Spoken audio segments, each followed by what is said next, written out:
All right, let's dive right into this explainer and uncover the actual truth behind Real Madrid's massive transfer window. Literally, everyone in the football world is buzzing about José Mourinho's shocking return to the Santiago Bernabeu and the absolute flurry of transfer business that followed. It's exactly the kind of tactical overhaul that dominates the headlines for months, right? But here's the thing. The media and the fans are missing the biggest part of the story. They're looking completely surface level, but we're going to dig into the actual structure. Let's break down the hidden tactical domino effect that is quietly reshaping the biggest club in the world. Look at these names. Marc Cucurella, bringing relentless energy and pressing to the left flank. Ibrahima Konate, just an absolute physical powerhouse at center back. Denzel Dumfries, bringing an aggressive box-to-box presence on the right. And of course, Bernardo Silva, the ultimate high IQ, hardworking playmaker. Everyone is completely mesmerized by these four flashy new signings, and honestly, it's pretty easy to see why. You inject this kind of physical dominance, defensive grit, and tactical intelligence into a squad, and it looks like a masterpiece on paper. But fans are looking in the completely wrong place.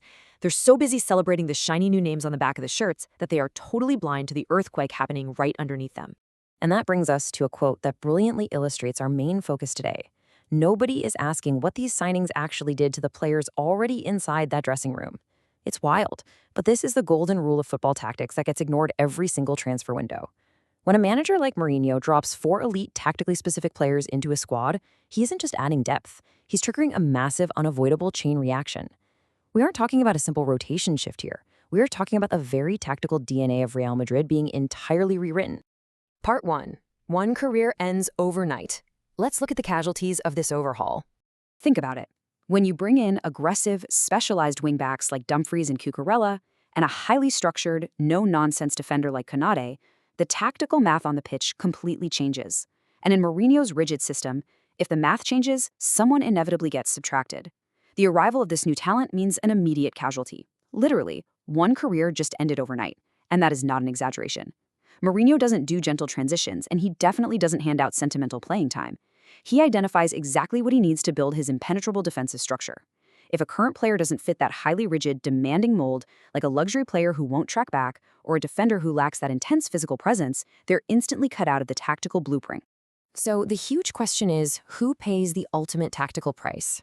Picture the current Real Madrid squad in your head right now. Who relies heavily on attacking freedom from a deeper position? Who lacks the relentless 90-minute defensive discipline that guys like Cucurella and Bernardo Silva are famous for? Well, whoever that player is, they've just been permanently relegated to the bench. The arrival of these highly specific profiles means the ultimate price has just been paid by someone who thought their starting spot was entirely secure. Moving on to part 2, a Madrid career saved, the redemption arc.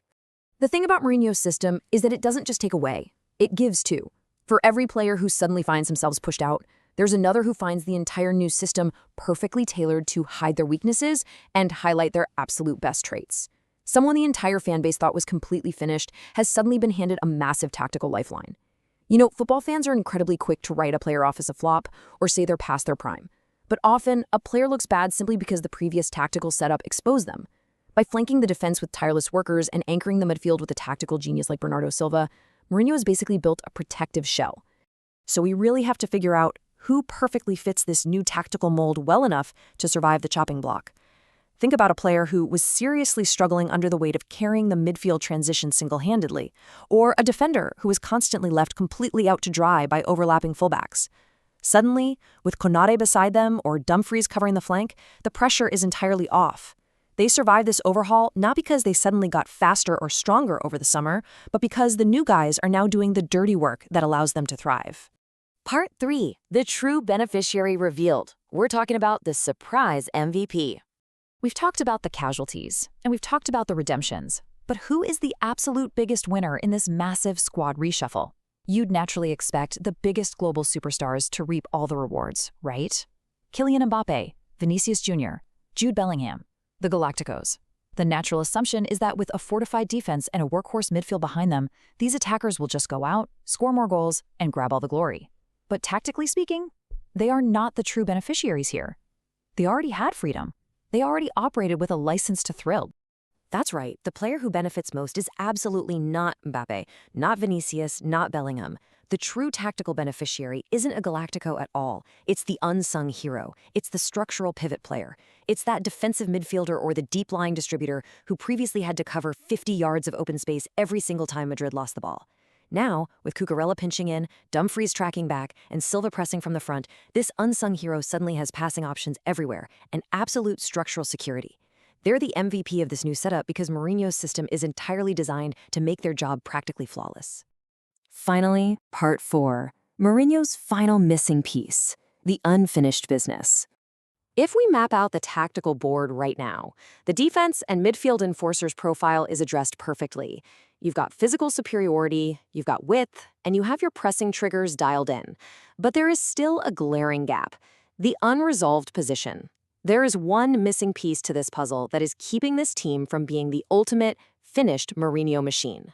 And this final gap, it completely shatters a massive fan misconception. If you go on social media, pundits and fans are screaming for a right-sided attacker, just automatically assuming that's the final puzzle piece. But Mourinho is targeting something else entirely to complete his setup. Historically, his systems often play a bit lopsided, or they use a versatile workhorse out wide, which is exactly what Bernardo Silva can do. So the gap isn't out on the right flank at all. The gap is somewhere much more central and much more critical to a specific brand of football. So I'm going to leave you with this to ponder as you watch Real Madrid take the pitch this season. If the missing piece isn't the right wing, what actually is it? Is it a traditional target man to bypass the midfield entirely under pressure? Or maybe a highly specific defensive anchor to complete his low block? Whatever it is, one thing is absolutely for sure. The squad is no longer just a collection of flashy superstars. It's a ruthless tactical machine. Keep your eyes on the board because when that final piece drops, it is going to terrify the rest of Europe.